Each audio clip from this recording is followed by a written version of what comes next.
Ladies and gentlemen, drivers, gig workers, and everyone in between, welcome to This Week in Rideshare podcast. I'm your host, Jared Hoffa. It is Friday, November 15th, and this week, drivers ask for cash, Uber threatens drivers, and Waymo opens up big. Legal Rideshare breaks it down.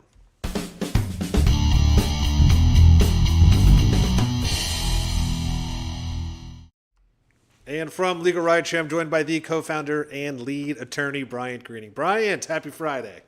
Happy Friday, Jared. Great to be back for another one. Yes, it is great to be back. Some really interesting stuff this week, per usual. Some follow-ups from the last week, and yeah, it's a wild progression from autonomous to what happened in New York. I think we just jump right into it because it's pretty wild. We'll start with our first story here. Drivers have started asking passengers to pay in cash. This is from Business Insider, and they reported, quote, some drivers for rideshare services like Uber and Lyft are offering passengers an alternative. Ditch the apps entirely, agree on a price, and then pay in cash or through an app like Venmo. Drivers for the services told Business Insider that going around the apps has become attractive as many have noticed their earnings decreasing. In the past, some have said trips pay as little as $3. We have heard this before.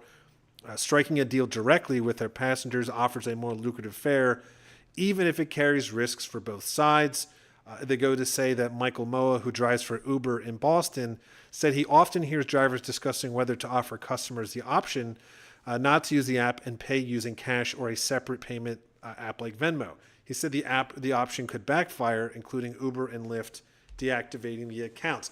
Brian, we had done a segment on this, and I'll let you obviously dive into the problems with this, but we even did a Driving Me Crazy segment about, cash rides and how it's a bad thing. But it seems like this is what people are doing now.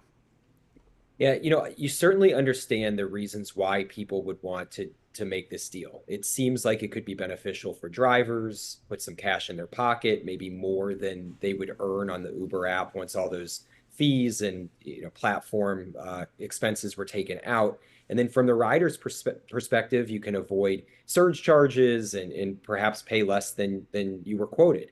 The issue with this is that when you're not operating through the app, there are all sorts of risks.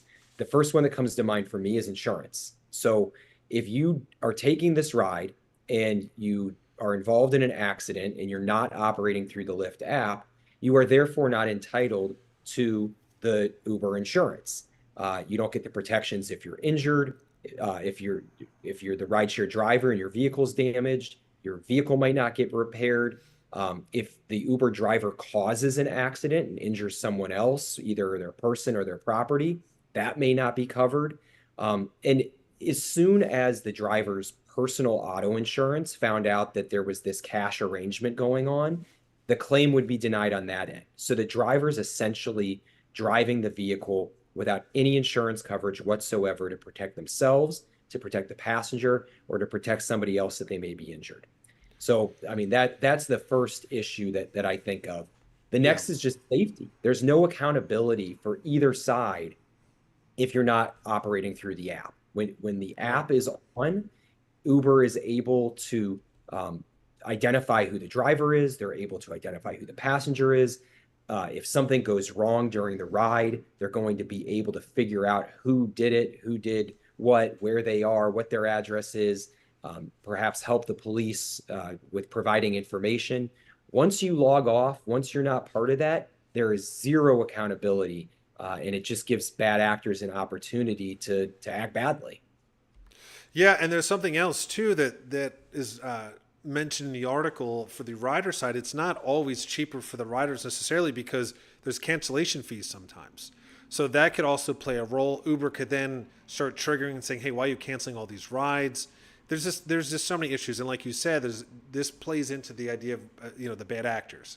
So there's so much opportunity for so many things to go wrong, and especially with accidents, you're just really on the hook.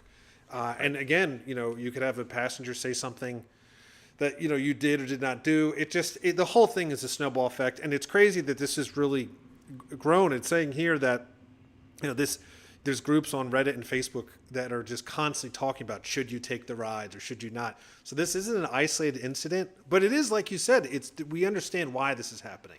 When Right. drivers are only making $3 per ride, they're looking for a way to make money, and they're getting desperate. Yeah, the incentive's there, but I can tell you that the risk is not worth the reward. Yeah, 100%, 100%. We're going to head into the second story, which is interesting development here in New York.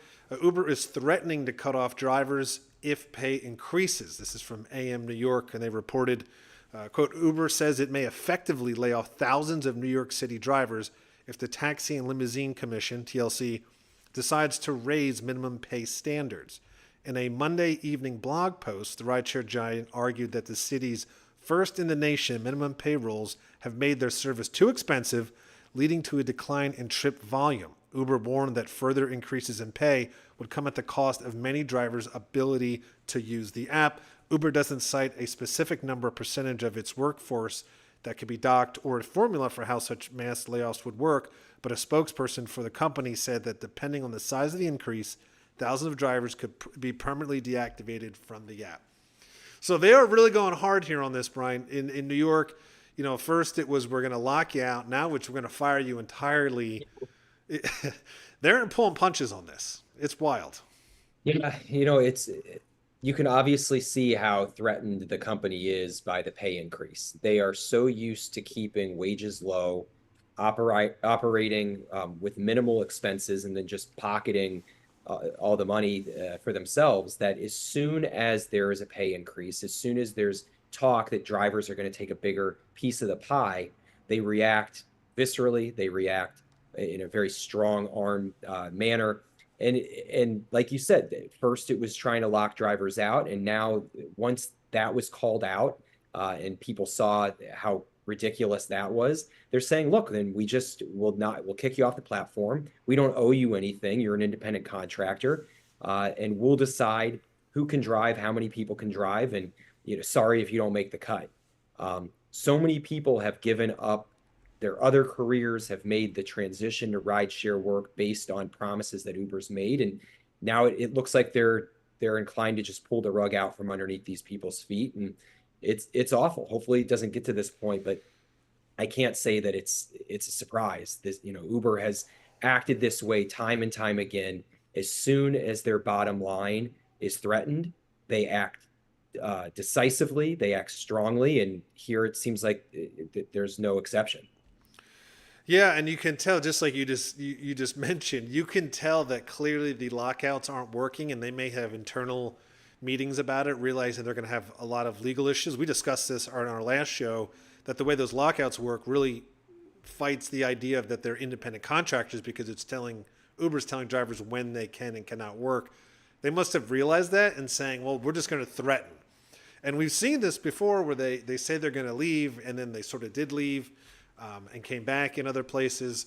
But yeah, there's, again, the thing that's what's interesting about all this and frankly disappointing is these are blanket statements. They're constantly saying this is too expensive and we got to cancel drivers, deactivate drivers. But they don't cite, just like it says in the article, they don't cite specific number or percentage of workforce. They don't cite how much higher it's gone. They don't cite how many drivers would be affected. They just simply yell and go, we're going to take our toys and go home. Right. And that's the thing that I think that's the most frustrating for drivers. Yeah, go ahead. Yeah, they also don't really lay out how much profit they're making from each one of these rides. So they keep saying the drivers are cutting too far into our ability to operate. That just doesn't seem to be the case. The stock price keeps going up. They're clearly making money. There is money to share here, and they're just trying to get labor as cheap as they possibly can and trying to get drivers to race to the bottom. That's going to make the product worse. It's going to make drivers unable to afford to do the work.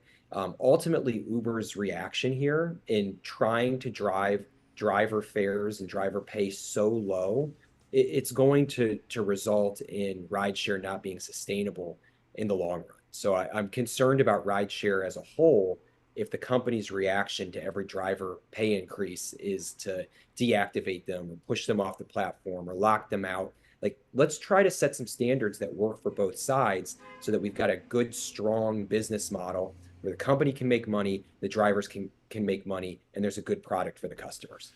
Right. There has to be some, right. Just like you said, there has to be some sort of fair incentive and some sort of standards here.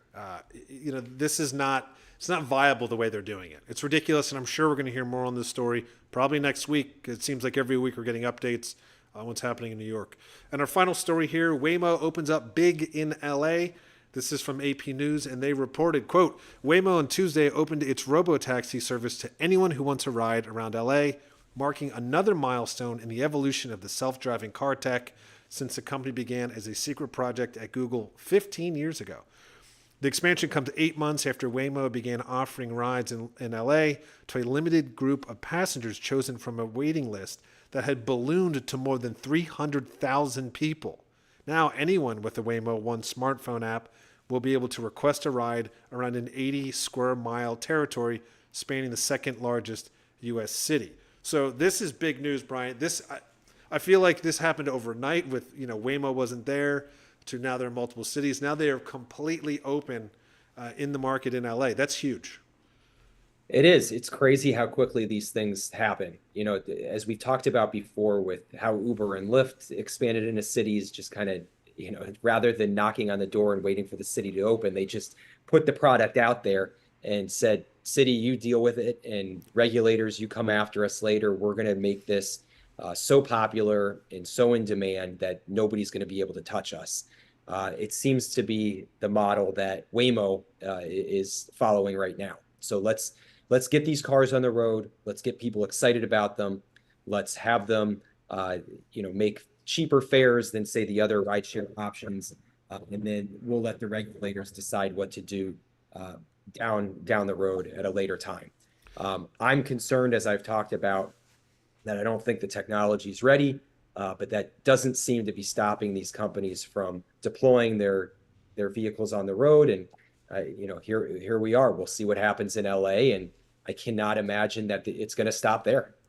Yeah, I'm looking at the article now, and we said it feels like it just happened yesterday, and we're not far off. It says after Waymo received approval from California regulators to charge for rides 15 months ago. That's it. So 15 months to now, it went from they just got approval to charge for rides, in a closed area to where we are today. So really just pushing through, and as you've mentioned many times before, it's really the safety is priority. It's number one, and we need to see what happens and if they continue to improve on that. One thing that we did an article last week, but not a podcast. Statistically speaking, at the moment, robotaxis are actually slower and more expensive than traditional rides, like Uber and Lyft rides. Now, I imagine that will probably change, but it's an interesting article. If you look at last week's post that we did, it goes into depth about how long you have to wait, how long the ride is. So it's, 300,000 people are waiting. It's really just the excitement of something new. Yeah, I think the technology will continually get better. I'm sure that as more vehicles are deployed, that the wait times will go down. But right now, I think you're correct. It's excitement. I think everybody wants to take, not everybody, but a lot of people want to take one of these rides. And as these guinea pigs go through the process, hopefully the technology gets better. Hopefully people aren't hurt along the way. And then maybe a couple of years from now, we're talking about like, oh my God, look how great this technology is. Look at how the world has changed, and hopefully for the better. But as we sit here right now, I'm not there. I'm not ready to hop in one of these things. I'll let other people be the guinea pigs. We'll let them go first, then we'll discuss. We know too much about the industry. I think that's a big part of this. That's right. We know how the sausage is made, and we're a little bit concerned. I think rightfully so. Right. But that's our stories this week. So Brian, as always, I'll give you the floor before we head off on the weekend. Yeah, just reminding everybody that should you find yourself in an accident, either in an Uber, Lyft, or other gig-related activity, please give us a call. We can help with your insurance claim. We can help make sure that you get compensated for your injuries, lost wages, pain and suffering, any damages that you sustain. Our website is LegalRideshare.com. It's got all of our contact information, and you can actually message us right through the website. So don't hesitate. Cases don't get better with time. Contact us right away. Great. Thank you, Bryant. And as I like to say, that is the end of This Week in Rideshare. See you next week.